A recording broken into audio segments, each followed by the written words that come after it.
आज हम यहाँ पर टीए आर्मी की बात करेंगे, टेरिटोरियल आर्मी की बात करेंगे। रिटन एग्जाम की कोचिंग आपको करवाई जा रही है। डे 3 आज रहने वाला है।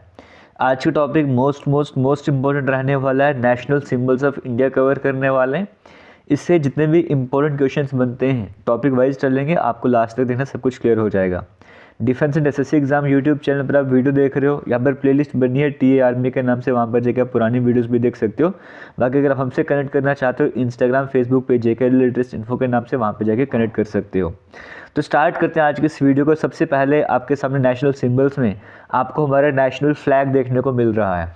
तो आपको नोट डाउन करने की ज़रूरत नहीं है। आपको इन नोट्स का पीडीएफ हमारे Telegram defence and SSC exam पर मिल जाएगा, जिसका लिंक आपको कमेंट सेक्शन में मिलेगा। वहाँ पे जाके पीडीएफ डाउनलोड कर लो, आराम से रिवाइज वगैरह करते रहो। अब इसे लेक्चर को सुनते जाओ। नेशनल फ्लैग की अगर हम बात करेंगे, वो कौन सा है? इसे तिरंगा कहा जाता है। ट्राई कलर 3 कलर से मिला तो तिरंगा इसे कहा जाता है। सबसे ऊपर कलर आपको देखने को मिलता है, केसरी रंग देखने को मिलता है, जिसे हम सैफरन कहते हैं। टॉप में आपको सैफरन कलर केसरी रंग देखने को मिल रहा है, सेंटर में आपको वाइट कलर देखने को मिल रहा है, और बॉटम में आपको ग्रीन कलर देखने को मिल रहा है ना, गहरा हरा रंग आपको देखने को मिल रहा है। सभी इक्वल प्रोपोर्शन में आपको देखने को मिल रहे हैं। जो यहाँ पे रेशो दी गई विड्थ की, याद रखिए यहाँ पे क्वेश्चन में बच्चों को कन्फ्यूजन हो जाती है। जो रेशियो है विड्थ की और लेंथ की, मतलब ये जो लेंथ है, और विड्थ मतलब जो हाइट की हम बात करते हैं ना, अगर विड्थ और ये अगर मतलब लेंथ की बात करें तो हमारे पास रेशियो 2:3 हो जाएगी। समझ गए? ये मतलब कि जो लेंथ है वो ज़्यादा होगी, विड्थ थोड़ी सी कम, आपको 2 के रेशो में देखने को मिल रही है। कई बार एग्जाम में क्या कर लेते हैं, वो लेंथ इज टू विड्थ पूछ लेता है आपसे, तो वहाँ पर हम 2:3 लिख कर आ जाएंगे, तो वो गलत हो जाएगा। जब लेंथ इंटू विड्थ दिया होगा तो 3:2। याद रखें, लेंथ हमेशा 3 करना है, विड्थ को आपने कम करना, 2 पे रखना है। अब चाहे वो W/L बोले, विड्थ और लेंथ की रेशियो बोले, लेंथ विड्थ की रेशियो बोले, कोई फर्क नहीं। लेंथ के सामने 3 होना चाहिए, विड्थ के सामने 2 होना चाहिए। इतना पोर्शन आपको याद रखना है। तो पहले नेशनल फ्लैग के तीनों कलर आपको समझ आ गए, रेशियो कितनी है आपको वो समझ आ गई। सेंटर में आपको नेवी ब्लू कलर का व्हील देखने को मिलता है, जो चक्र हम जिसे कहते हैं, जो चक्र रिप्रेजेंट कर रहा है। जो सबसे ऊपर वाला सैफरन कलर है, वो स्ट्रेंथ और करेज को बताता है, हमारे कंट्री की स्ट्रेंथ क्या है, करेज क्या है। वाइट कलर यहाँ पे सच्चाई को बताता है, जिसमें धर्म चक्र भी आपको देखने को मिल रहा है। ग्रीन कलर है कि हरियाली को या कि ग्रोथ को शो करता है। इस तरह से आप समझ सकते हो। तीनों कलर क्या है, क्या मतलब है उनका, वो भी आपको समझ आ रहा होगा। ये जो डिज़ाइन आपको व्हील का देखने को मिल रहा है, सारनाथ जो लाइन कैपिटल अशोक की वहाँ से लिया गया है। इसका जो डायमीटर होता है, ये जो व्हील हमारे पास सेंटर में देखने को मिलता है, इसका जो डायमीटर होता है, मतलब यहाँ से लेकर यहाँ तक की लेंथ की मैं बात करूँगा, ये किसके बराबर होता है? जो वाइट बैंड आपको देखने को मिल रहा है ना, उसके बराबर आपको देखने को मिलता है। तो इसका जो डायमीटर है, वो वाइट बैंड की विड्थ के अप्रॉक्सीमेट आपको देखने को मिलता है। स्पोक्स कितने होते हैं? 24 इसमें स्पोक्स आपको देखने को मिलते हैं। इस तरह से टोटल स्पोक्स 24 होते हैं। सबसे इंपॉर्टेंट क्वेश्चन आज एग्जाम में क्वेश्चन बनता है, वो कौन सा है? जो हमारे नेशनल फ्लैग है, इसका जो डिज़ाइन है, इसको अडॉप्ट कब करा गया था? बड़ा इंपॉर्टेंट क्वेश्चन है। इसे हम अडॉप्ट करा था 22 जुलाई 1947 को। 1947 को हमारा देश आज़ाद हुआ, 15 अगस्त को आज़ाद हुआ, लेकिन अगस्त से कुछ टाइम पहले ही अगर हम बात करेंगे, 1 महीना पहले, मान के चलो 22 जुलाई 1947 को हमने जो नेशनल फ्लैग को अडॉप्ट करा था। और ये फ्लैग डिज़ाइन किसने करा? पिंगली वेंकैया के द्वारा जो फ्लैग डिज़ाइन करा गया था। तो इंपॉर्टेंट पॉइंट आपको याद रखने, इसमें जो आपको बड़े कॉमन है एग्जाम में पूछ जाते हैं, ये रेशो आपसे पूछ जाते हैं, विड्थ और लेंथ की रेशो पूछ जाती है। इसे अडॉप्ट कब करा गया था और डिज़ाइन किसने करा था, ये 3 इंपॉर्टेंट पॉइंट आपको पता होने चाहिए। तो नेशनल फ्लैग अगर आपने कवर करा, हम चलते हैं कि सेकंड नेशनल सिंबल की तरफ से पहले आपको बताना चाहूँगा, ये इंटरेस्टिंग फैक्ट है जो कि आपको बताया गया, जब भी नेशनल फ्लैग बनाना है वो इन्हीं डायमेंशंस में बनना चाहिए। तो अगर आपको देखना है, पर आपसे देख सकते हो, नोट्स में ऐड करा होगा। सेकंड नंबर पे आता है हमारे पास नेशनल एंथम ऑफ इंडिया। ये जन गण मन पूरा आपको देखने को मिल रहा है पूरा। ये हमारे पास क्या है? नेशनल एंथम कहते हैं इसे इंडिया का। ये जो है ओरिजिनली बंगाली में लिखा गया था, किसके द्वारा? रविंद्रनाथ टैगोर के द्वारा। तो 2 पॉइंट आपके सामने यहाँ से एग्जाम में डायरेक्टली क्वेश्चन बन जाता है। बंगाली में लिखा किसने? रविंद्रनाथ टैगोर जी के द्वारा लिखा गया। जो इसका हिंदी वर्जन है, आपसे पूछे कब अडॉप्ट करा गया था, इसे हमने जो है वो 24 जनवरी 1950 को अडॉप्ट करा था। 47 में देश आज़ाद हो गया, लेकिन 1950 में हमने जो है इस नेशनल एंथम को अडॉप्ट करा था। 24 जनवरी 1950 बड़ा इंपॉर्टेंट एग्जाम में पूछे जाता है। पहली बार कब गाया गया, ये भी पूछा जाता है। पहली बार इस नेशनल एंथम की बात करेंगे, 27 दिसंबर 1911 को पहली बार ये गाया गया था। और कहाँ पर? आईएनसी के सेशन हुआ करते थे, हर साल मीटिंग वगैरह हुआ करती थी। 1911 में कलकत्ता में मीटिंग हो रही थी, उस टाइम पे पहली बार नेशनल एंथम गाया गया था। तो कब गाया गया पहली बार? 27 दिसंबर 1911 को। कंप्लीट अगर हम नेशनल एंथम की बात करेंगे इसमें 5 स्टैंजा आपको देखने को मिलते हैं। नेक्स्ट इंपॉर्टेंट पॉइंट आपके सामने ये वाला आ जाता है, जो प्लेइंग टाइम है, अगर नेशनल एंथम का जो फुल अगर हम गाना चाहेंगे तो कितना टाइम इसके लिए सेट करेंगे, कितने सेकंड में होना चाहिए, 52 सेकंड का टाइम यहाँ पर सेट करा गया। जो फुल वर्जन का टाइम है वो 52 सेकंड का है, लेकिन कई बार क्या होता है शॉर्ट वर्जन भी हम यूज़ करते हैं, जब स्टार्टिंग और लास्ट लाइन्स हम यूज़ करते हैं। जब हमें ऐसा करना होगा तब जो टाइम होता है वो 20 सेकंड का होता है। तो फुल लेंथ का टाइम 52 सेकंड का होता है और शॉर्ट लेंथ का टाइम 20 सेकंड का होता है, आपको ये पता होना चाहिए। और इस पूरे नेशनल एंथम की बात करेंगे, इसमें 216 टोटल वर्ड्स आपको यहाँ पर देखने को मिलते हैं, ये भी आपको पता होना चाहिए। तो अभी तक नेशनल फ्लैग हमने कवर कर लिया, नेशनल फ्लैग के बाद हमने नेशनल एंथम भी यहाँ पर कवर कर लिया। नेशनल एंथम के बाद आगे चलते हमारे पास यहाँ पर आ रहा है नेशनल सॉन्ग। देखो नेशनल एंथम और नेशनल सॉन्ग में डिफरेंस है। नेशनल सॉन्ग हमारा वंदे मातरम आ जाता है, तो नेशनल एंथम कौन सा आपको समझ आ गया। नेशनल सॉन्ग की जब हम बात करते हैं नेशनल सॉन्ग हमारे पास वंदे मातरम आता है, तो वंदे मातरम भी आपके सामने लिखा भी गया है। अब देखो नेशनल जब एंथम की बात करते हैं वो लिखा गया बंगाली में, किसके द्वारा, रविंद्रनाथ टैगोर जी के द्वारा।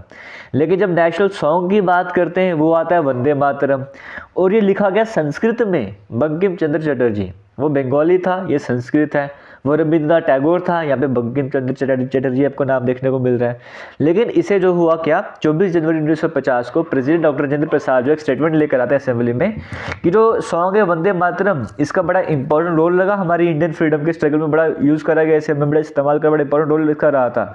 तो इसे जो हमारा नेशनल एंथम है ना, जन गण मन, इसके बराबर का स्टेटस देना चाहिए। तो इसी वजह से जो है 24 जनवरी 1950 को ही इसे जो है वो इक्वल स्टेटस दिया गया हमारे नेशनल एंथम की तरह।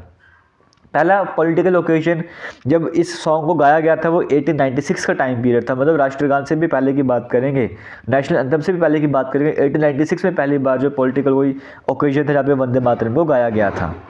ये जो सॉन्ग था ये बंकिम चंद्र चटर्जी द्वारा लिखा गया, इनकी एक नॉवल हुआ करती थी आनंद मठ, वहीं से लिया गया था ये सॉन्ग। तो बड़े इंपॉर्टेंट पॉइंट है, संस्कृत में लिखा गया, बंकिम चंद्र चटर्जी के बारे में दुआ लिखा गया, इक्वल स्टेटस कब मिला, 1950 को मिला, पहली बार 1896 को गाया गया था। और जब इसको लिया गया, कहाँ से लिया गया, बंकिम चंद्र चटर्जी की नॉवल थी आनंद मठ, वहाँ से लिया गया था। तो नेशनल सॉन्ग भी आपने कवर कर लिया। आगे चलते हैं नेशनल एम्बलम ऑफ इंडिया की तरफ बढ़ते हैं, ये आपको स्क्रीन में देखने को भी मिल रहा है। तो स्टेट एम्बलम की बात करें तो सारनाथ लाइन कैपिटल आती है अशोका की, वहाँ से लिया गया, आपके सामने स्क्रीन में आपको देखने को मिल रहा है। जिसमें टोटल कितने लाइन थे, 4 लाइन, 4 शेर आपको देखने को, 3 सामने एक पीछे की तरफ आपको देखने को मिलता है। ये 4 शेर शो क्या करते हैं, पावर, करेज, कॉन्फिडेंस और फेथ। चारों जो शेर हैं लाइन अपना एक सिंबल जो है अपना एक मतलब बताते हैं, ये आपको देखने को मिल रहा है। और यहाँ पे 2 एनिमल भी आपको और अलग नीचे देखने को मिलेंगे। अगर मैं यहाँ पर आपको दिखाऊँ, यहाँ पर थोड़ा जूम करके अगर आपको यहाँ पर दिखाऊँगा तो यहाँ पर आपको देखने को मिलेगा, ये आपको हॉर्स भी देखने को मिल रहा है, यहाँ पे बुल भी आपको देखने को मिल रहा है, बीच में आपको चक्र देखने को मिल रहा है। ये सारा कुछ आपको यहाँ पे मेंशन करा होगा, यहाँ पर देखने को मिल रहा होगा। पे आपको एक बुल और लाइन की बात करेंगे, है ना, उनको सेपरेट करने का काम कर रहा है, मतलब एलिफेंट और बुल आपको ये देखने को, लाइन आपको आराम से देखने को मिला। एक लोटस भी आपको यहाँ पर देखने को मिला, बेल शेप लोटस आपको देखने को मिल रहा है। उसके बाद यहाँ पे जो इंपॉर्टेंट पॉइंट आपके सामने आता है, यहाँ पे जो मोटो है, इसको नेशनल मोटो भी कहते हैं इंडिया का, सत्यमेव जयते, यानी कि सत्य की हमेशा जीत होती है। ये मुंडका उपनिषद से लिया गया, यहीं पर नीचे लिखा भी होता है, अगर आप ध्यान दोगे सत्यमेव जयते नीचे की तरफ लिखा भी होता है। अगर आपको यहाँ पर दिखाऊं, यहाँ पर देखिए सत्यमेव जयते आपको देखने को भी मिल रहा है यहाँ पर, है ना। तो ये कहाँ से लिया गया, मुंडक उपनिषद से ये लिया गया है। और जो एम्बलम आज के टाइम पे आप जो एम्बलम वगैरह देखते हैं, ये किसी ने डिज़ाइन करा गया था, दीनानाथ भार्गवा जी के द्वारा डिज़ाइन करा गया था। और जब हमारे इंडिया की कॉन्स्टिट्यूशन अडॉप्ट करा गया था तभी इस डिज़ाइन को भी अडॉप्ट करा गया था। तो ये कब अडॉप्ट कर गया, ये भी 26 जनवरी 1950 को अडॉप्ट करा गया था। तो नेशनल सॉन्ग वगैरह की बात करेंगे, एंथम वो 24 जनवरी 1950 थी, 26 जनवरी 1950 आपको स्टेट एम्बलम आपको यहाँ पर देखने को मिल रहा है। आगे चलेंगे, नेक्स्ट इंपॉर्टेंट सिंबल की तरफ चलते हैं। हमारे सामने आता है national currency. National currency India की रुपये वाली करेंसी आ जाती है। यहाँ पे सबसे इंपॉर्टेंट पॉइंट आपको याद रखने की, इस करेंसी को हमने अडॉप्ट कब करा था, ये लेटेस्ट है 15 जुलाई 2010 की बात करेंगे। 15 जुलाई 2010 को हमने इस सिंबल को, जो नेशनल करेंसी इंडियन रुपी है, इस सिंबल को हमने अडॉप्ट करा था। और सिंबल जो किसने डिज़ाइन करा गया था, उदय कुमार के द्वारा बात करेंगे, इनके द्वारा जो है इस सिंबल को जो है वो डिज़ाइन करा गया था। हालांकि कंपटीशन होता, बाद में इन्हों को सिलेक्ट करा गया था। तो नेशनल करेंसी भी कवर कर लिया। आगे चलते हैं, नेशनल बर्ड ऑफ इंडिया आपसे पूछेगा तो पीकॉक आपको बोल देना है ना, साइंटिफिक नेम वगैरह होगा तो पीकॉक का पीछे पीकॉक पड़ता है, पीछे पैवो आपको देखने को मिल रहा है। तो 1963 की बात है तभी अडॉप्ट कर लिया था। नेशनल एनिमल कौन सा है, तो जो टाइगर है हमारा, जो नेशनल हमारा नेशनल एनिमल बन जाता है। बंगाली टाइगर की बात करेंगे, नेशनल एनिमल हमारे इंडिया का बन जाएगा। 1973 में से अडॉप्ट करा गया था और 2023 के डाटा के अकॉर्डिंग इंडिया में 75% वर्ल्ड के जो टाइगर की पॉपुलेशन हमारे इंडिया में ही है। नेशनल बर्ड कौन सा है, पीकॉक है। नेशनल एनिमल कौन सा है, टाइगर है। नेशनल कैलेंडर की बात करेंगे, जो साका एरा पर बेस्ड कैलेंडर है वही हमारा नेशनल कैलेंडर बन जाता है, जिसमें फर्स्ट मंथ चैत्र आ जाता है, जैसे नॉर्मल ईयर की तरह आपको देखने को मिलता है ना। तो ये 22 मार्च 1957 को जो अडॉप्ट करा गया था। देखो नेशनल एनिमल हमारा टाइगर आ जाता है, बंगाल टाइगर, लेकिन नेशनल हेरिटेज एनिमल आएगा तो हमने एलिफेंट बोल देना है। नेशनल एनिमल बंगाली टाइगर है, बट नेशनल हेरिटेज एनिमल होगा तो हमने इंडियन एलिफेंट वहाँ पर बोल देना है। इसके बाद आगे की तरफ बढ़ते हैं। नेशनल ट्री आपसे पूछेगा, आप बोलोगे जो बैनन ट्री है वो हमारे इंडिया का नेशनल ट्री है। नेशनल फ्रूट आपसे पूछेगा, आप बोलोगे मैंगो जो है वो हमारा नेशनल फ्रूट है, ठीक है। तो इस तरह से आपको याद कर लेना है। बाकी आगे बढ़ने से पहले आपको बोलूँगा, वीडियो अच्छी लग रही है वीडियो को शेयर ज़रूर कीजिएगा, जितना हो सकता है वीडियो को शेयर कीजिए। सभी टॉपिक चाहे वो मैथ्स है चाहे साइंस है, सब कुछ आपको यहाँ पे पढ़ाया जाएगा। नेशनल ट्री हमने कवर कर लिया, बैनन ट्री हमारा जो है वो नेशनल ट्री है। तो नेशनल ट्री हमने कवर कर लिया, बैनन ट्री हमारा नेशनल ट्री आ जाता है। नेशनल फ्रूट की जब हम बात करेंगे वो मैंगो आ जाएगा, तो मैंगो का जो साइंटिफिक नेम है वो मैग्निफीरा इंडिका आ जाता है। नेशनल एक्वेटिक एनिमल पूछेगा तो गंगा जो रिवर डॉल्फिन है वो हमारे पास नेशनल एक्वेटिक एनिमल आ जाएगा। नेशनल रेप्टाइल पूछेगा किंग कोबरा हो जाएगा। नेशनल रिवर गंगा रिवर आपको ऑलरेडी मैंने, अच्छा नेशनल एक्वेटिक एनिमल था डॉल्फिन रिवर जो कि गंगा वाली है, लेकिन नेशनल रिवर गंगा रिवर हो जाएगी। नेशनल माइक्रोब लैक्टोबैसिलस जो योगर्ट वगैरह बनाने के काम आता है। नेशनल फ्लावर लोटस हो जाएगा। तो इस तरह से नेशनल डेज आपसे पूछेगा, independence day, republic day, Gandhi Jayanti, ये हमारे नेशनल डेज हो जाएंगे। इंडिया का official name republic of India, हमारे इंडिया जो कॉन्स्टिट्यूशन है वो इंडिया भी यूज़ करता है, भारत भी यूज़ करता है। तो इस तरह से नेशनल सिंबल्स जो हमारे वो कंप्लीट होते हैं। उम्मीद करता हूँ आपको वीडियो अच्छी लगी होगी। थैंक यू एंड जय हिंद।